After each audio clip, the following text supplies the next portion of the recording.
విశాఖ నగర వైఎస్ఆర్సీపీ కార్యాలయాన్ని ప్రారంభించారు Uttarandhra regional coordinator Vijayasai Reddy. Party కార్యాలయంలో బీఆర్ అంబేద్కర్ వైఎస్ఆర్ విగ్రహాలకు పూలమాలలు వేసి నివాళులర్పించారు. పార్టీ కార్యాలయ ప్రారంభోత్సవ కార్యక్రమంలో పెద్ద సంఖ్యలో పాల్గొన్నారు. గుడివాడ అమర్నాథ్, బూడి ముత్యాల నాయుడు, ధర్మశ్రీ, వదురు కళ్యాణి, ఎంపీ తనుజ, రాణి, కేకే రాజు, మల్లా విజయ్ ప్రసాద్, వాసుపల్లి గణేష్, కాయల వెంకటరెడ్డి, చెంగల వెంకట్రావు, కొండ రాజు, తైనాల విజయ్ కుమార్, చొక్కాకుల వెంకటరావు, వైఎస్ఆర్సీపీ శ్రేణులు పాల్గొన్నారు.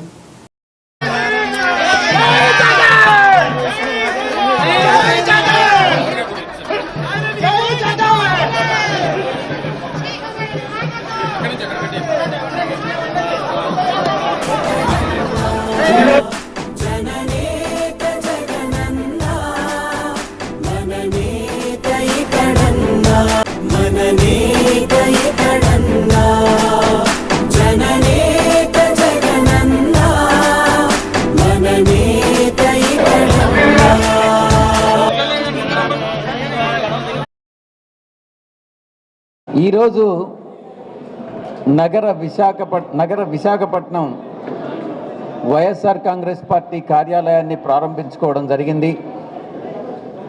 పెద్దలు ఇచ్చినటువంటి ఉపన్యాసాలన్నీ కూడా మీరు విన్నారు.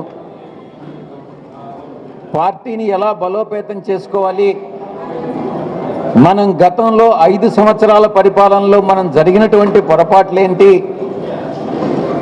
కార్యకర్తలను ఎలా మనం నిలబెట్టుకోవాలి, వారి ప్రయోజనాలను మనం కాపాడుకోవాలి, క్షేత్రస్థాయిలో బూత్ స్థాయిలో మనం పార్టీని బలోపేతం చేసుకోవాలి,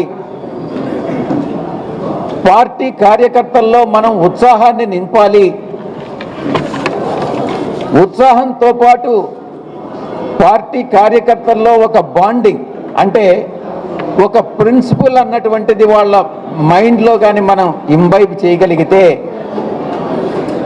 వైఎస్ఆర్ కాంగ్రెస్ పార్టీ ఒక రాజకీయ పార్టీ మాత్రమే కాదు, ఒక శక్తి, ప్రజాశక్తి అన్నటువంటి దాన్ని ఏదో ఒక రకమైనటువంటి బాండింగ్ మనం కానీ ఏర్పరచుకోగలిగితే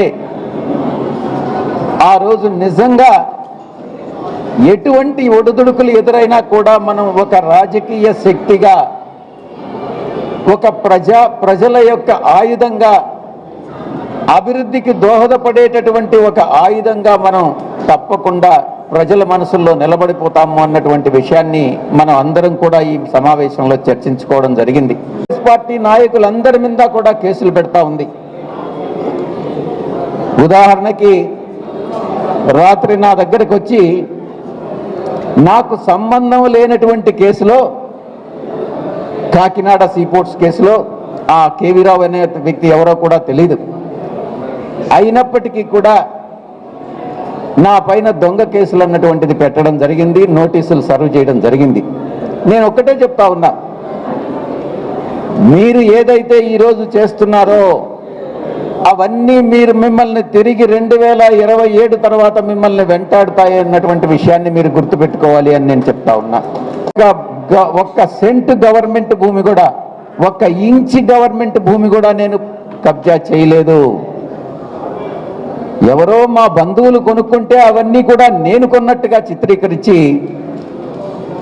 తన కుల మీడియా ఉంది కాబట్టి కుల మీడియా ద్వారా దుష్ప్రచారం సాగిస్తూ ఉంటే గమ్ముగా కూర్చునేటటువంటి పరిస్థితులు మనకు లేవు.